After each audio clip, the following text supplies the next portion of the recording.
이 8절에 걸친 이 찬양시는 마치 노랫말처럼 들릴 만큼 굉장히 서정적이고, 그리고 많은 은유가 들어가 있고, 또 이렇게 읽다 보면 어, 운율이 생기는 노래가 맞지만 진짜 노래 같은 느낌의 아주 아름다운 찬양시입니다. 오늘 이 1절부터 8절까지의 표현들을 간단하게 풀이하며 말씀을 전하려고 합니다.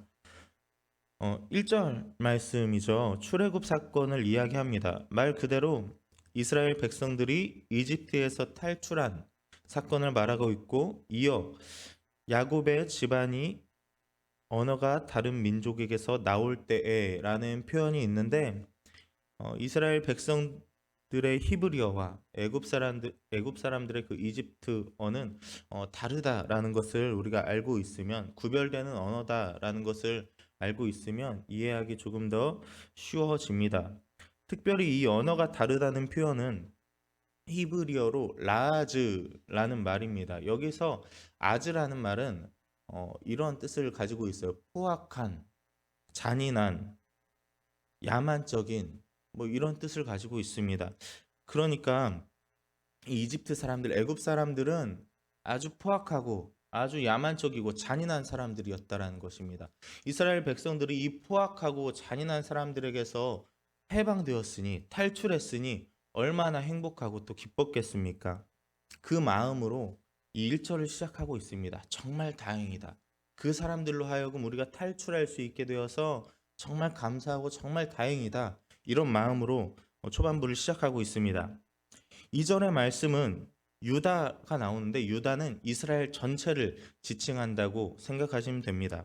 이스라엘이 하나님의 성소가 되고 영토가 되었다는 말입니다.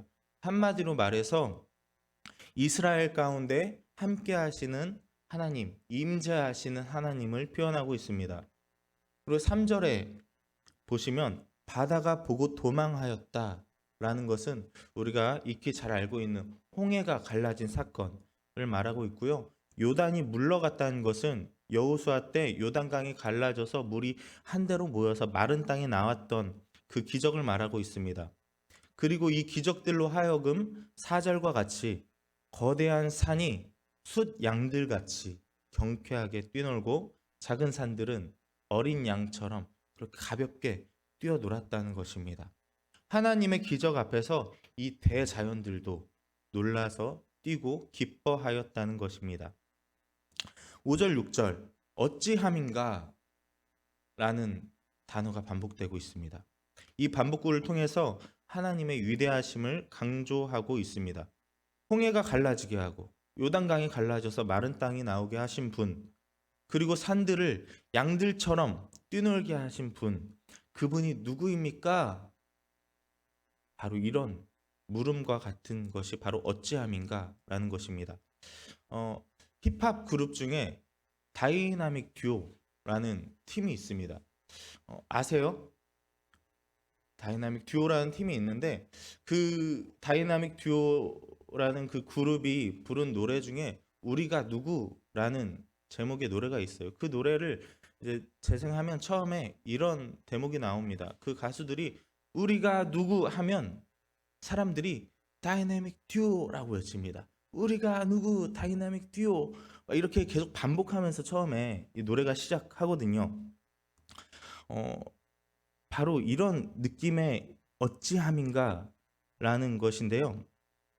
이 노래에서는 우리가 누구라는 질문의 답은 당연히 두 번 생각할 것도 없이 이 곡을 부르고 있는 그룹의 팀입니다. 그 이름입니다. 답이 정해져 있는 거죠. 오늘 시편의 저자 또한 완전히 정해진 답을 대답하도록 유도하고 있습니다. 우리 상식으로는 이해할 수 없는 이 기적들을 행하신 분이 누구냐라는 것입니다. 이 기적들을 보며 이게 다 어찌 된 일이냐 라고 묻는다면 대답은 하나겠죠. 바로 전지전능하신 하나님으로 인함입니다. 아멘. 하나님께서 하셨습니다. 하나님만 하실 수 있습니다. 이게 완전히 정해진 정답이죠. 이런 물음의 방식으로, 또 반복하는 방식으로 참신하게 하나님을 찬양하고 있고, 하나님을, 그 권능의 하나님을 인정하게 만드는 대목이라고 보시면 됩니다. 7절로 갈게요. 어느 나라 할 것 없이 모든 만물은 주님을 경외해야 한다는 것입니다. 땅도 주님 앞에서 떨었다고 합니다. 이 떨었다는 뜻의 히브리 원어인 훌리를 직역하면 춤추다라는 뜻과 두려워서 긴장돼서 진짜로 덜덜 떠는 지진과 같이 떠는 그 모습 두 가지 의미를 가지고 있습니다. 이 7절에서는 후자인 두려워 떨다로 보는 것이 제 생각엔 조금 더 적합하다고 생각이 됩니다. 땅도 주님을 경외했다라는 것입니다. 경외가 뭘까요? 경배랑은 또 조금 달라요. 경배는 주님을 올려드리는 거잖아요. 정말 존중하고 존경하는 마음으로 하나님을 올려드리는 것이 바로 하나님을 경배하는 것인데, 경외라는 것은요, 그것 플러스 한 가지가 더 있습니다. 바로 주님 앞에서 두렵고 떨려하는 그 마음입니다. 너무나도 높으신 분이기 때문에 왕이신 하나님과 대면할 때, 그 하나님의 임재가 가득할 때 우리는 떨리고 두려울 수밖에 없다는 말입니다. 여러분들 좋아하는 가수나 정말 좋아하고 동경하는 인물이 있습니까? 우리 김영미 집사님은 제가 알기로는 싱어게인의 그 목사님 아들 이름이 뭐였죠? 이승윤이라는 그 가수를 굉장히 좋아하고 또 공연도 이렇게 찾아다니셨던 걸로 제가 기억을 합니다. 저도 정말 좋아하는 가수가 있습니다. 목동 CBS 방송국에 그 방송을 출연하러 갔었는데 시간이 좀 남아서 1층 카페테리아에서 차를 마시고 있었습니다. 근데 옆자리에 익숙한 모습의 사람이 들어옵니다. 그리고 옆 테이블에 착석합니다. 제가 가장 좋아하는, 가장 존경하는 가수가 옆에 앉았어요. 그분은 바로, 혹시 이 노래 아실까요? 장가갈 수 있을까? 장가갈 수 있을까? 어렴풋이 한번 들어본 기억이 있지 않으십니까? 이런 노래도 있어요. 내가 네 편이 되어줄게, 괜찮다 말해줄게. 이렇게 젊은 사람들도 인디 음악 쪽에서 굉장히 유명하고 또 많은 사람들이 알만한 그런 인기곡을 많이 만들고 부른 가수인 커피소년이라는 분입니다. 그분은 뭐 CCM으로 사역을 시작했고 여러분들이 잘 알고 있는 노문환 목사님의 아들이기도 해요. 제가 굉장히 늘 저의 멘토를 생각하고 좋아하는 그 분인데 제 옆자리에 앉은 거예요. 제 옆 테이블에. 얼마나 떨려요. 그냥 그 사람은 나를 신경도 안 쓰는데 저는 덜덜 떨리고 긴장돼서 평정심을 유지하기가 힘들더라고요. 그리고 계속 그런 마음으로 있다가 그 커피소년 가수가 자리를 뜰 때에서야 제가 가서 아는 척을 했어요. 덜덜 떨리는 마음으로 찬양사역자 김진태인데 팬입니다 하면서 제가 고개를 숙여서 악수를 청했습니다. 정말 저한테는 그 상황은 굉장히 떨리는 그런 상황이었습니다. 여러분들이 이 아래 카페 DL에서 차를 마시고 있는데 여러분들이 좋아하는 가수나 뭐 배우가 갑자기 와서 옆자리에 앉았다고 생각해 보십시오. 남진, 나훈아 너무 멀리 갔나요? 가까 뭐 정말 좋아하는 배우 뭐 이승윤, 뭐 방탄, 정우성 막 정말 평소에 정말 좋아했던 배우나 가수가 옆에 앉았다고 생각해 보십시오. 얼마나 떨리겠습니까? 저 하물며 우리 목사님만 단둘이 만나도 떨려요. 저는 긴장되고 이렇게 우리가 사람 앞에서 설 때도 떨리고 긴장되는 감정이 생기는데 하물며 우리 하나님의 임재 안에 있을 때에는 그 하나님 앞에 설 때, 하나님을 대면할 때에는 어떨까요?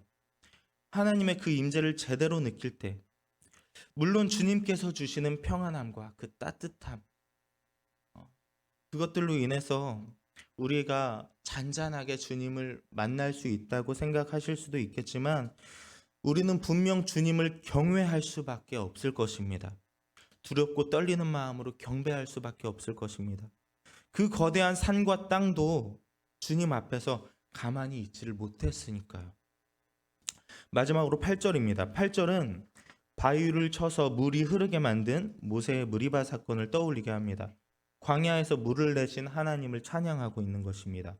이 또한 전능한 하나님만이 하실 수 있는 것을 하실 수 있다는 것을 강조하며 시편 114편은 노래를 마치고 있습니다. 오늘 말씀을 통해서 우리가 세 가지를 마음에 새기고 돌아가길 바랍니다. 먼저는 감사하는 삶입니다. 너무 당연한 이야기죠. 감사할 이유가 참 많지만 가장 큰 감사의 제목은 우리는 모두 이미 구원받았다라는 사실입니다. 오늘 시편의 저자는 좋기 1000년은 지난 사건을 마치 얼마 전에 바로 직전에 엊그제 일어났던 일인 양 생생하게 고백하며 찬양하고 있습니다. 이 글만 봐도 오늘 시편 114편만 봐도 애굽의 노예 생활을 마치게 해주신 하나님을 역동적으로 찬양하고 있습니다. 이게 가능한 일인가요? 1000년도 더 지난 일을 마치 어제 일인 것처럼 고백하는 것이 가능한 일일까요? 우리 민족도 우리 대한민국도 일제 치하에서 꽤 오랜 시간 노예와 같은 생활을 해왔고 많은 열사들과 운동가들의 끊임없는 노력과 헌신 그리고 자주적인 민족성으로 8.15 광복을 맞았습니다. 자, 그러면 우리는 8.15 광복절 때마다 진심으로 해방을 기뻐하며 태극기를 흔들고 태극기를 꽂고 막 동네를 뛰어다니면서 대한독립 만세 외치며 다니고 있으십니까? 그만큼 기쁘십니까? 아니죠. 사실 빨간 날이라 좋고 쉬어서 좋고 그런 거죠. 물론 이 광복이 정말 마음에 와닿는 분들도 계시지만 대부분은 그냥 그 의미를 아주 짧게 생각하거나 생각하지 못하고 넘어간다는 것입니다.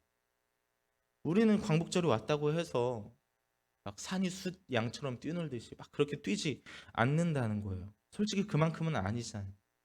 1945년 8월 15일 광복절 광복 해방했대 100년도 안 됐잖아요. 그래봐야 80년 정도 됐는데 이 얼마 안 된 역사적인 일들을 생각하는 것조차 우리는 이미 당연하게 여기고 있고 까마득하게 생각하고 있습니다. 자, 그럼 이 시편의 저자처럼 아주 오래전 본인이 겪지도 않은 일로도 이렇게 크고 기쁘게 찬양할 수 있는 비결이 무엇일까요? 바로 그 해방이 나의 해방이라는 것을 알고 매일 감사하는 것입니다. 주일 예배 때마다 우리 목사님께서 구약의 이야기들을 해주시면서 예수님의 구원을 연결지어 말씀해 주시고 계십니다. 이 출애굽 사건도 마찬가지입니다. 출애굽은 죄로부터 우리를 구원하신 예수님을 상징합니다. 우리는 죄로 죽을 수밖에 없었지만 예수님께서 이 땅에 오시고 죽으시고 부활하심으로 하나님과의 관계를 회복시켜 주셔서 우리가 구원을 약속받을 수 있게 된 것입니다. 아멘. 이 사실을 우리가 머리가 아니라 가슴에 늘 지니고 산다면 우리의 삶은 매일매일 마치 이 구원의 사건이 엊그제 일인 양 매일매일 감사하며 생생하게 주님께 간증하며 찬양하며 살 수 있는 삶이 되는 것입니다. 저는 오늘 말씀을 보면서 마음이 참 찔렸습니다. 하나님의 전능하심 앞에 바다도 갈라지고 산도 춤추고 땅도 떨며 하나님을 경외하는데 평생 1cm도 움직이지 않을 것 같은 저 대자연들도 숫 양처럼 어린 양처럼 하나님을 기뻐하고 그 땅도 하나님의 임재 안에서 떨며 기뻐하는데 이렇게 가볍고 이렇게 자유롭고 마음껏 움직일 수 있고 모든 자유가 맡겨진 내 신체와 내 마음은 어떠한가 라는 그런 양심의 찔림이 조금 있었습니다. 얼마나 내가 순종하고 있는지, 얼마나 내가 하나님 앞에서 기뻐하고 있는지 이것을 돌아보게 되는 시간이었습니다. 마치 이 시편의 말씀이 돌려까기 아세요? 돌려까기로 들렸습니다. TV에서 나오는 시어머니들의 이야기 있잖아요. 돌려까기 같은 거 이렇게 같이 이렇게 식사를 하다 보면 맛있냐? 잘 먹네. 이 말이 뭡니까? 우리 아들 거 다 뺏어 먹네. 이런 느낌의 말이잖아요. 그 부모님들이 자녀에게 누구는 이번에 몇 등 했다더라. 누구는 이번에 1등 했다더라. 누구는 상 받았다더라. 그 정보를 전달하려는 게 아니고 너는 공부 안 하고 뭐 하냐? 너는 이 성적이 뭐냐, 너도 이렇게 자랑거리가 되었으면 좋겠다, 뭐 이런 느낌의 돌려가게 아닙니까?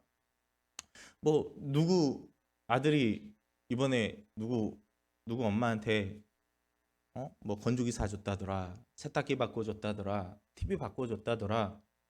이게 뭐 정보 전달이 아니라 너는 뭐 없냐, 뭐 이런 느낌이잖아요. 돌려가기. 아, 이 말씀이 저한테는 그런 돌려가기 같은 느낌이 있었습니다.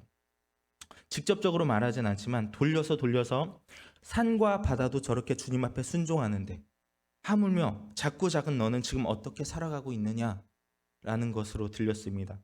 주님께 더 감사하고 주님으로 인해 더 기뻐하는 삶을 살아야겠습니다.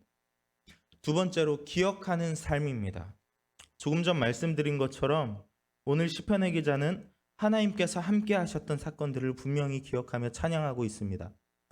우리 또한 내 삶 가운데 함께 하신 하나님을 분명하게 기억해야 할 것입니다. 우리 중 대부분은 살면서 하나님의 함께 하심을 경험하고 체험하며 살았을 것입니다. 하지만 우리는 마치 광야길에서 때마다 기적을 일으키시며 구원해 주신 하나님을 금방 잊고 금송아지를 세우며 우상을 숭배하던 이스라엘 백성들처럼 우리 또한 그렇게 하나님의 은혜와 하나님의 함께 하심을 잊고 살아갈 때가 너무 많습니다. 그래서 죄 지을 때가 너무 많습니다. 이것은 분명 망각에서 나옵니다. 망각. 우리가 의식적으로 내 기억에서 하나님을 지우고 내 가슴에서 하나님을 사랑하는 마음을 지워버리는 것이 아니라 내 기억에서 하나님께서 함께 하셨던 기적의 사실들을 밀어내 버리는 것이 아니라 의식적으로 우리가 그렇게 의지적으로 그렇게 하는 것이 아니라 우리가 우리 마음에 우리 머리에 하나님보다 세상의 것들이 더 많이 들어있으면 그 기억들이 점차 자리를 잃어가는 것입니다. 그래서 하나님의 은혜를 망각하게 되는 것입니다. 그래서 죄짓게 되는 것입니다. 하나님의 은혜를 기억하지 못하게 되는 것입니다. 기억합시다. 하나님께서는 우리를 살리신 분이시고 물이 없는 곳에서 물을 내시고 군대가 에워싸는 중에도 기가 막힌 기적들로 하여금 가나안으로 인도하신 분이십니다. 그 하나님께서 우리의 아버지가 되시고 지금도 살아계셔서 함께하고 계십니다. 저에게도 하나님께서 참 많은 기적으로 함께 하셨지만 떠올릴 때마다 아찔한 그리고 감사하지 않을 수 없는 기적과 같은 일들이 참 많습니다. 진짜 너무 많아요. 시간만 많으면 정말 많이 말씀드리고 싶은데 그 일을 떠올릴 때마다 주님을 인정하지 않을 수가 없습니다. 주님께 감사하지 않을 수가 없습니다. 개인적인 이야기지만 한두 가지 좀 간증 드리자면 신학생 대학교 시절이었습니다. 지금은 코로나로 굉장히 어려움을 겪고 있지만 그 당시 짧게 신종플루 때문에 굉장히 어려움을 겪었던 때가 있습니다. 그때에도 참 대단한 그런 질병이었고 대단한 사건이었다 생각이 드는데 지금 코로나 생각하면 아무것도 아니죠. 자, 그때 신종플루가 막 빠르게 퍼져나가고 있을 때 제가 학교 기숙사에서 살고 있는데 두 명이 한 방을 쓰는데 저희 룸메이트 한 명이 그 신종플루에 걸렸습니다. 이건 전염력이 세다 보니까 기숙사에서 저는 신종플루 걸리지도 않고 검사도 했는데 문제가 없는 걸로 나왔는데도 이제 밀접하게 접촉했기 때문에 기숙사에서 강제로 퇴실을 하라고 하는 거예요. 그때 뭐 몇 요일이었죠? 뭐 화요일, 수요일 이쯤 되었던 것 같은데 퇴실을 당하니까 저는 갈 데가 없잖아요. 집은 저 멀리 시골이고 어쩔 수 없죠. 그냥 그 저녁에 집으로 향했죠. 집에 평일에 있던 게 거의 처음이었던 것 같습니다. 그 대학교 시절에. 저희 집은 굉장히 좀 어려웠기 때문에 산동네 끝집이었어요. 그 당시에는 부모님이 뭐 다른 곳에서 이렇게 장사를 하시느라 저희 첫째 누나 혼자만 집에서 살고 있었고 뭐 산동네 그 골목길 끝집인데 뭐 누가 뭐 잠금 장치가 제대로 돼 있겠습니까? 뭐 안 그래도 가난한 집인데 그리고 저희 누나만 이렇게 제대로 잠금 장치도 없고 그냥 뭐 어차피 한 길이고 다 동네 이웃 사람들인데 뭐 잠그지도 않고 뭐 열쇠도 없고 그렇게 살았어요. 지금 생각하면 말도 안 되는 건데 그날 매일 혼자 지내는 누나 집에 매일 혼자 지내는 집에 누나가 매일 혼자 지내는 집에 제가 처음으로 평일날 같이 있던 날이었습니다. 저는 방에 누워 있고 누나는 이제 뭐 퇴근이 늦어서 들어와서 이제 씻고 있는데 누나가 멀리서 저를 불러요. 욕실에서 저를 진태야 불러요. 분명히 수건을 갖다 달라고 하겠구나. 분명히 무언가를 가져다 달라고. 워낙 심부름을 많이 시키니까 대답을 안 했어요. 또 진태야 불러요. 대답 안 했어요. 현실 남매니까. 진태야 부르는 대답 안 했어요. 한참 있다가 진태야 또 부르는 거예요. 짜증이 너무 나서 아 왜 하는데 갑자기 구두발 소리가. 알고 보니까 집에 이제 욕실에 이렇게 창문이 있고 이 창문이 욕실에서 보이면 안 되니까 그 전 불투명한 그 비닐을 막 감싸놨어요 창문에. 그런데 누나가 이렇게 씻고 있는데 실루엣 하나가 계속 왔다 갔다 하더래요. 그리고 아 뭐지 하다가 씻고 있는데 갑자기 물을 끌 때마다 그냥 사드럭 사드럭 사드럭 사드럭 소리가 들리더래요. 그래서 이게 뭐지? 무서운 마음에 저를 불렀던 거예요. 뭐 동생이겠지 하는 마음에 처음엔 불렀다가 대답이 없으니까 무서운 마음에 불렀던 거예요. 그러자 제가 거친 목소리로 남자의 목소리로 아 왜를 내니까 그 강도가 무엇이 목적이었는지는 생각하기도 싫죠. 강도가 그 구둣발로 그대로 달려서 도망간 거예요. 집에 혼자 있는 줄 알았는데 남자가 있으니까. 얼마나 아찔합니까? 저는 팬티바람으로 쫓아갔는데 검정색 정장과 검정색 구두 뒷모습을 보고 그게 마지막이었어요. 동네 사람들이 그 소리를 듣고 나와서 다 주변을 찾았지만 그런 인상착의를 가진 사람은 찾지 못했습니다. 만약 제가 그때 신종플루 때문에 이 군산집 시골집에 오지 않았더라면 어떻게 됐을까? 하나님께서 저를 보내셨구나 라는 생각이 들면서 너무 감사하더라고요. 그날 이후로 누나는 친구 집에서 몇 달을 보내면서 그 트라우마 때문에 좀 이렇게 안정을 찾는 시기를 갖곤 했습니다. 그리고 또 한 가지 어머니가 정신적으로 많이 힘들어 하셨었어요. 그래서 굉장히 오랜 시간 치료도 받고 하시는데 이게 좋아질 기미가 안 보이니까 저희 첫째 누나와 아버지가 이제 용하다는 점집을 찾아가기로 한 거예요. 정말 용하다는 집은 산골짜기 막 이런 데 있잖아요. 저희 큰 누나는 예수님을 정말 많이 이렇게 열심히 믿었지만 막 정말 막 큰 치유 집회도 가보고 유명한 목사님께 기도도 받아보고 했는데 어머니의 이런 정신적인 질병이 낫질 않는 거예요. 그래서 아빠의 주도하에 저희 첫째 누나와 함께 점집을 가는데 차가 끝까지 들어갈 수 없는 곳이에요. 그래서 차를 세우고 이제 그 차가 들어갈 수 없는 길을 걸어가고 있는데 어떤 정자에서 어떤 어르신 분이 이렇게 말했대요. 예수 믿는 사람은 그런 데 찾아가는 거 아니라고. 전혀 모르는 사람이 그냥 이렇게 지나가는 것을 보고 그걸 보고 아버지와 첫째 누나는 소름이 돋고 우리가 잘못하고 있구나. 우리가 잘못된 방법을 선택하고 있구나 하고 그 자리로 백해서 돌아온 사건도 있습니다. 이거 어머니는 그 이후에 시간은 좀 걸렸지만 많이 좋아지셨고 지금은 너무 감사한 시간을 보내고 있죠. 이렇게 우리의 삶에 선하게 역사하신 하나님을 떠올릴 때마다 우리는 하나님께 한 걸음 더 나아가게 됩니다. 오늘 기도하실 때 눈을 감고 내 삶에 분명하게 기적적으로 함께 하셨던 하나님을 기억해내시고 그 기억으로 인해서 더욱더 하나님을 찬양하게 되시길 소망합니다. 오늘 말씀을 통해 마음에 새겼으면 하는 세 가지, 그중 마지막으로는 이겨내어 승리하는 삶입니다. 오늘 시편 114편은 하나님께서 이스라엘 백성들에게 행하신 기적을 떠올리며 하나님을 찬양하고 있습니다. 기적이 무엇입니까? 상식적으로는 생각할 수 없는 아주 기이한 일, 우리가 이해할 수 없는 그런 일들을 기적이라고 말합니다. 하나님 아니고서는 설명할 수 없는 일을 우리는 기적이라고 합니다. 그런데 이 기적이라는 말이 무조건 희망만을 담고 있지는 않습니다. 왜냐하면 보통 기적이라는 말을 사용할 땐 기적 전에는 어려움이 있었다는 것을 암묵적으로 전제하고 있기 때문입니다. 병에 걸리지 않으면 병 고침의 기적을 받을 수 없습니다. 죽지 않으면 부활의 기적을 만날 수 없습니다. 망하지 않으면 다시 번성케 하시는 기적을 만날 수 없습니다. 이렇게 기적은 어려움 가운데에서 해결받는 것을 의미합니다. 어려움이 없다면 기적이라는 표현은 쓸 수 없을 것입니다.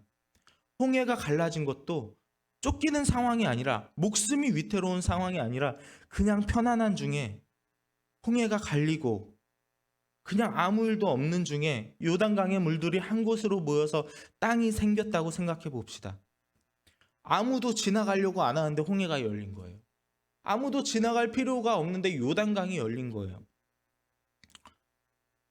우리는 그것을 기적이라고 하지 않을 거예요. 아마 그걸 보고 그냥 이상현상이다 라고 할 것입니다. 아무리 기이한 일이 일어나도 우리가 그것을 필요로 하지 않았을 때 일어난다면 그것은 그냥 이상현상일 뿐입니다. 그저 놀랍기만 하지 그것을 기적이라고 하지 않습니다. 아무도 목이 마르지 않은 가운데 바위에서 물이 흐르기 시작했다면 그것 또한 그냥 참 오래 살고 볼 일이네 하고 넘어갈 일입니다. 만약 제가 정말 돈이 정말 없는 제가 먹고 죽을래도 없는 그런 사람이 로또 복권을 사서 1등에 당첨됐다고 생각해 봅시다. 아니면 큰 대형마트 오픈 행사에 경품권을 넣었는데 가장 큰 선물인 자동차를 받게 됐다고 생각을 해봅시다. 기적이죠. 필요한 걸 받게 됐으니까 이건 기적이라고 표현할 수 있을 것 같습니다. 하지만 삼성의 회장이나 LG의 회장이, 아니면 애플의 회장이나 전기차 테슬라의 회장이 로또 복권이나 큰 경품에 당첨됐다면 그건 기적이 아닙니다. 그냥 용돈 생겼네. 누구 용돈 줘야지. 이 정도. 운이 좋네 라고 생각하겠죠. 사실 그런 사람들은 로또 복권을 사지도 않을 거고 마트에 가지도 않을 거고 경품권을 응모하지도 않을 것입니다. 이렇게 기적이라는 것은요, 우리가 절체절명의 순간에, 정말 어려운 순간에, 정말 필요할 때 나타나는 상식 이상의 사건을 말하는 것입니다.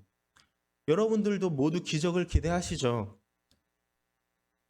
그 기적을 만나기 위해서는 어려운 시간을 이겨내야 합니다. 이스라엘 백성들은 참 많은 기적을 만났죠.